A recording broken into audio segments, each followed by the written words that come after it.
Hello and welcome back to my RC channel. I'm AndyRC and today I'm going to be showing you how I overlay my transmitter camera footage over the top of the HD footage that the action camera captures on the top of my freestyle quadcopter. You're going to need a couple of things in order to do this and a little bit of luck as well. Now I use Adobe Premiere Pro to do this, which you do have to subscribe to, but it is well worth doing. I think a lot of freestyle pilots are either using this or Final Cut Pro, and I actually discovered this by accident and I'll show you how I do it. The other things that you need, I actually have a picture of. So this is not a very flattering picture of me, but I have got a GoPro Hero 4 actually strapped around my chest. This thing around the camera here is just a sound muffler because I talk whilst I'm flying at the same time. And if you don't do that, then you don't need this. But if you do talk, then I would recommend getting one of these because otherwise the sound is just awful. So as you can see, it's pointed at the Radiomaster TX16S, and you can't really have a lanyard either because it gets in the way of the picture. I guess you could have it hanging from around here, but I think you would see it in the picture and it wouldn't look as good. I think if I was doing this today as well, I would probably use a GoPro Hero 7 or 8 because they've got built-in stabilization. You wouldn't realize how difficult it is trying to hold a brand new transmitter that you've never flown before. You've also got to keep it very still so it doesn't go out of the field of view of the camera, and I'm also trying to talk at the same time, so it can get quite shaky. Anyways, the bit of a look that I was talking about that you need is actually the ground. Now when I first started doing this, people were saying, oh, you're standing on like a green pad, and my answer was, well, yeah, kind of. So if we take a look at some video here, you can see where I live, we've got this green mound here, and the grass gets cut quite often. Now if we look over here, we have got lots of long grass and some yellow dandelions, and this does not work at all. But here we have got a fairly nice piece of green. Alright, it's not completely green, but Adobe Premiere Pro has got some nice tools in there that means that we can actually get rid of most of this. I can put a mask around it so we can ignore all of this and play around with it. Now some things that you want to make sure is that you don't have anything silly like a quadcopter in the way. So what I'm gonna do is, if we close that, and then I've got my FPV footage here, so it's that one. So I'm just going to drag this into the timeline, and I'm doing that first because this is 2.7K I think, and this one is 1080p with the transmitter cam. So we want to make sure that we have got the highest resolution in there first because it automatically sets the resolution depending on which file you put in first. So then I'm going to go back here and I'm going to select the transmitter cam, which I think is that one. Yes, it is. So let's have a look. There we go. You can see the resolution difference there. So the next thing that I need to do is I need to sync them up. And what's great about GoPros is that they don't drop frames. So I tend to sync them up with the audio, funnily enough. Now, not a lot of people might recognize this, but before I take off, I always give myself an audio cue so both cameras can pick up my voice. Now, once the quadcopter has armed, then you can't hear anything I'm saying whatsoever. But on this one, I think I say okay. So this one here is the audio coming through the GoPro for the transmitter. So I think it says okay. Let's have a listen. Okay, so yeah, okay, and then a click, right? So if I mute that one and then we go to the camera on the quadcopter, I think I can see it there actually. So okay and click. Okay and click. Yeah, so brilliant. I should be able to move this across here and be able to match those up. I'm just going to zoom in on it because one's a lot louder than the other because the camera on my chest is much closer. And this is usually how I sync most things, so you can't quite get it completely right, but we're talking a fraction of a second, which isn't too bad. So now if I play that back and unmute it, so I'm just zooming in and out here, there we go. So I'm gonna unmute that. Okay, let's get some first impressions. And there we go, that's what it sounds like. Okay, now I've actually also got my playback resolution set to 1/8, but if we have it on full for now, you'll be able to see that things should match up. But you can see, because I'm using the Hero 4, that this is bobbing around, so I'm going to be able to add a warp stabilizer later. So it's also important to have the transmitter camera footage on the top, because that's the one that we want to sit over the top of this here. So the first thing that I usually do is I crop all of this out here, but I do a reverse crop. So if we go into the effects panel here and type in crop like that, and then just drag it over the top there, and I actually create a mask, and I just use a square. I like to use a square because you can actually add more points to it. So it starts off as a square like this, but I can just add an extra dot in there and move it like that, and same here as well. I want to make sure that I don't cut the transmitter off. Usually at the very start of the flight I hold the transmitter close towards me like that, and then it gets further out as I'm flying. So I'm just going to zoom out and then see if there are any points where it gets close, because we don't want anything to get cut off really. It got a little bit close there. That's at the start though, you see, so I'm not too bothered about that. In fact, let's cut that off. So what I'm going to do is just make all of these the same size like that, and then go back to the mask. So I'm looking to see, there we go, it does actually cut it off slightly. So let's just lift those two up a little bit like that, and cut some of my hand off as well. I'm pretty sure the quadcopter shadow, yeah, there, look, can you see the quadcopter shadow? Hopefully that'll happen, and there as well. So really should put the quadcopter this side out of the way. I didn't actually end up using this one because it was the first flight and it didn't go well. It was a little bit shaky, but anyways, yes.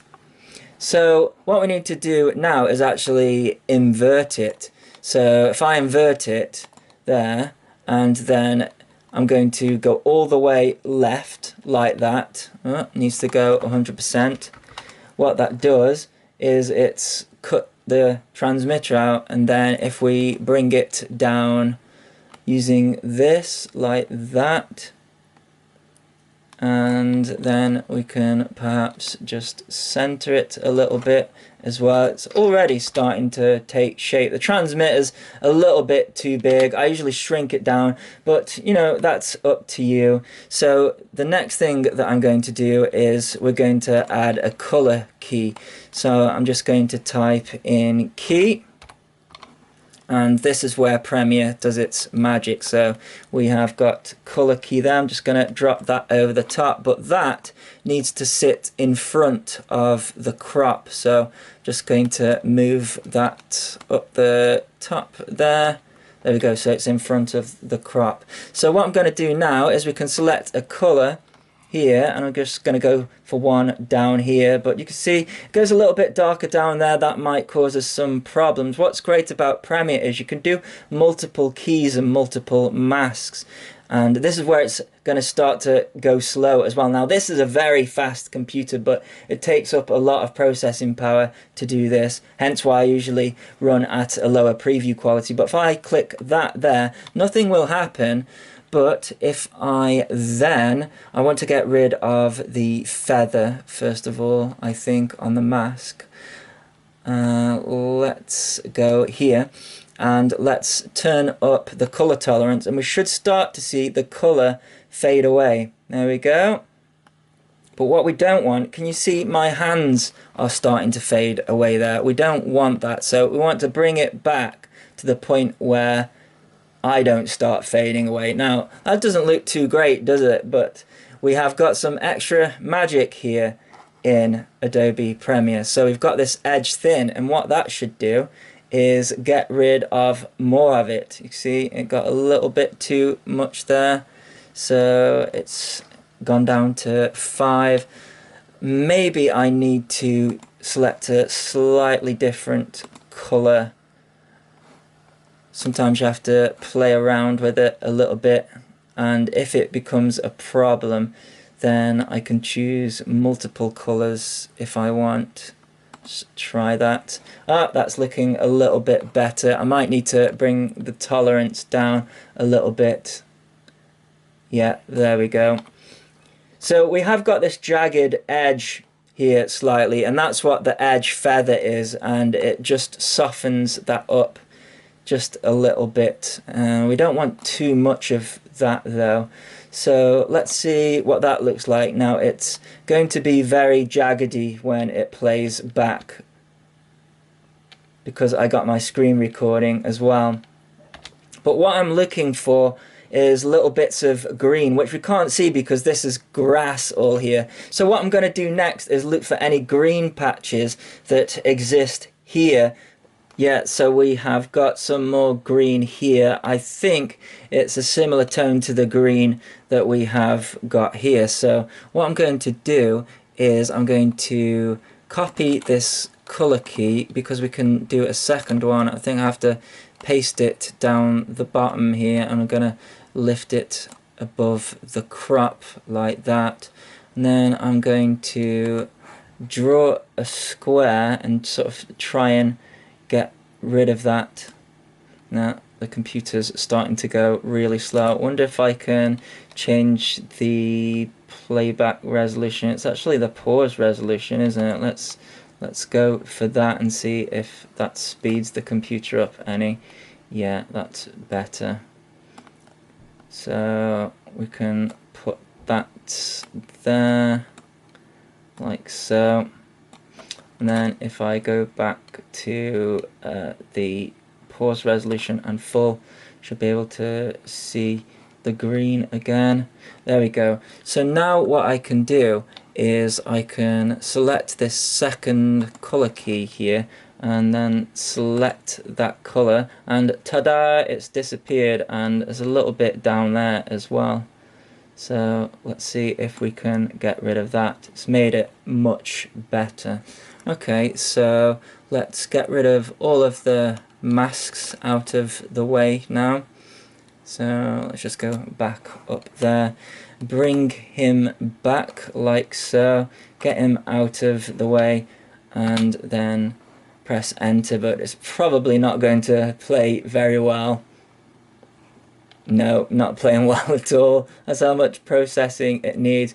But as you can see, very effective.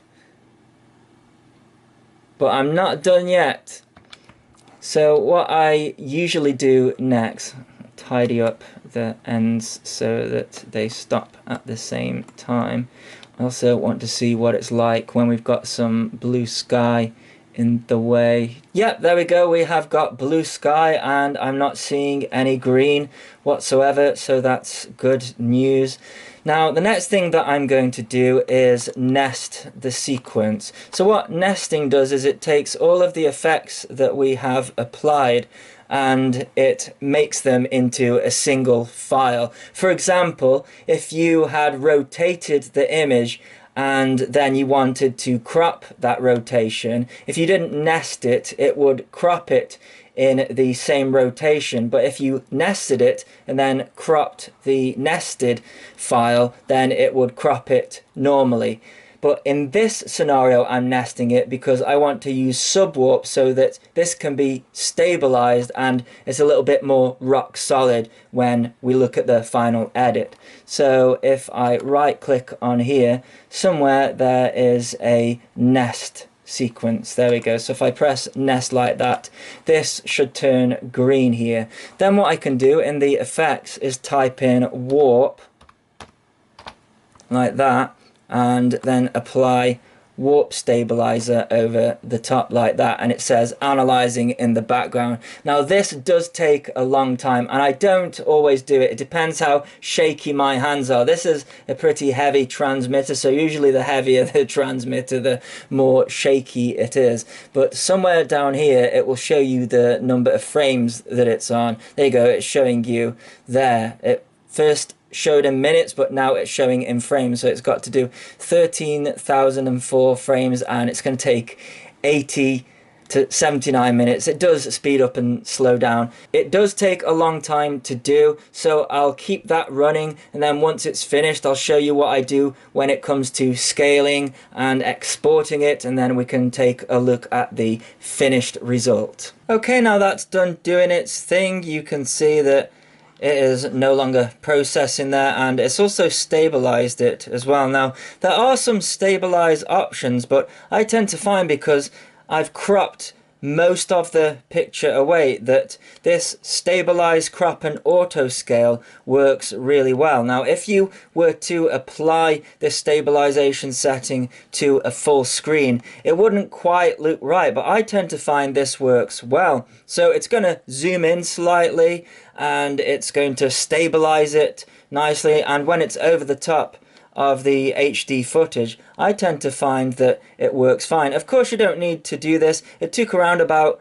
27 minutes before it had done its analyzing of it, and you can do a deeper analyze at the same time as well. So what I am going to do next is just show you the scaling options. So we want to scale the nested sequence, really. And if you ever want to change anything, by the way, within the nested sequence, you just double click there and you can see that we have got it there, and then to get back out of it you go there. It's so that you can apply secondary effects after the fact. Okay, so let's just say we want to bring the scale of this down. We need to select the nested sequence, and then you can bring the scale down and it'll make the transmitter smaller. And of course we need to make sure that it sits along the bottom, so you just drag this down here like so until you can't see the bottom of the image anymore. I should say, by the way, if you have got a transmitter that has got green in it, I've got an FR Sky transmitter that's got a hydro dip and it's got all sorts of greens in there, then it won't work. And of course, as I mentioned earlier, you need a fairly green floor for this to work. There's nothing stopping you buying a green mat, but I think that is going above and beyond just to get the transmitter in shot. But if you're really keen to do that, then you can. So the last thing to do really is export this.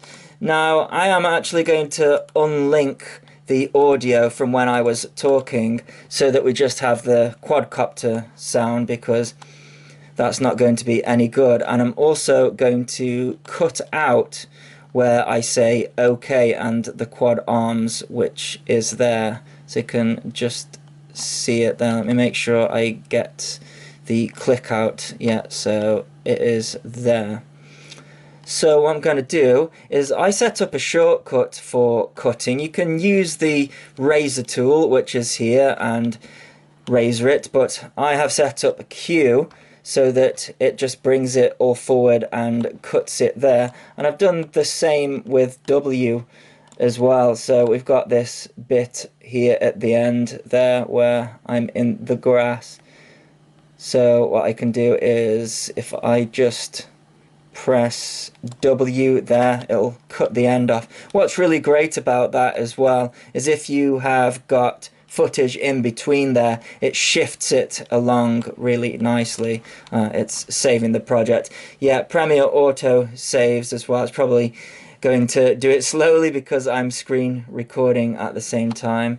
But yeah, it periodically saves the project so that you don't lose it. But I tend to find myself saving often anyway, especially with a project like this where it's very intensive, because you could have done a lot of work and end up losing it all. Anyways, the last thing to do is export it. So I'll show you my export settings. So we go to File and then Export and Media, and I'll show you the settings that I use. So the input resolution for the GoPro, so this is the Hero 7 on the quadcopter, is 2.7K, so I'm going to keep that the same. Then I'm going to scroll down here, and I always select constant bitrate. I don't like variable bit rates. YouTube butchers things anyways, but I tend to find constant bitrate works best for me. And if I ever want to watch it back, or let's say another platform comes along that allows for a better bitrate, then I can re-upload all of my stuff. So I usually go with 100 megabit for 2.7K 60 FPS, but I'm going to go for 70 here just so that it is quicker.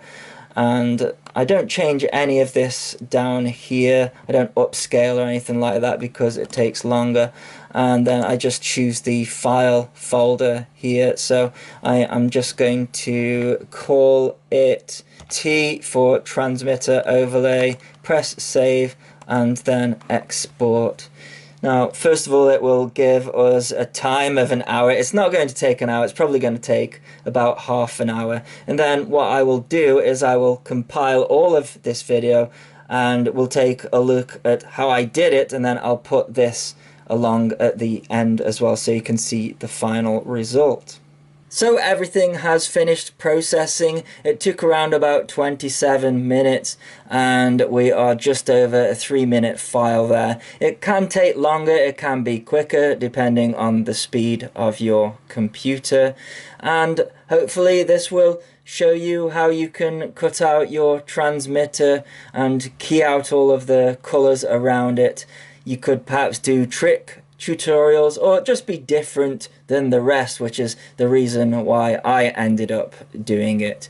Now if I try and play it here, it's going to be very jerky because there's so much processing going on, so I want to stop that. But if I go to the file that it created here, you can see that if I full screen it there, it is running pretty smooth. Although I should say, because I'm screen capturing here, it will drop some frames. So what I will do is I will edit all of this tutorial together and then include some of this footage to show the end result.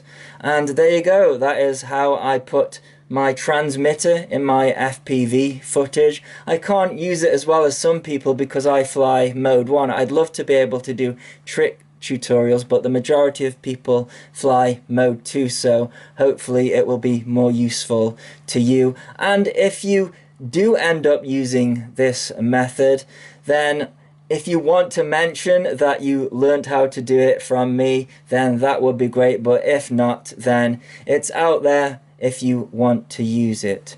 So, as always, thanks so much for watching. Please continue to subscribe. Cheers.